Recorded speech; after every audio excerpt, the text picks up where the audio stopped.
Hi friends, போன வீடியோல பார்த்தோம் parachute செய்து எப்படின்னு. இப்போ நம்ம கொடை வச்சு ரொம்ப பெருசா செஞ்சிருக்கோம் parachute. அது இப்போ எப்படி செய்யறதுன்னா உள்ள இருக்க கம்பி எல்லாத்தையும் எடுத்துங்க.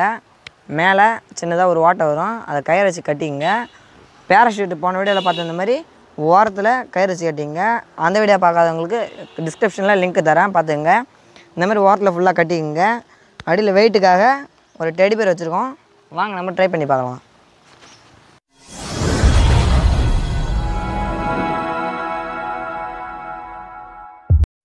இப்போ இதை இங்கேருந்து மாடியிலேருந்து விடலாம்.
நம்ம மணரா சின்ன மெத்திலேருந்து parachute விட்டோம். இப்போ பெரிய மெத்திலேருந்து parachute விடலாம்.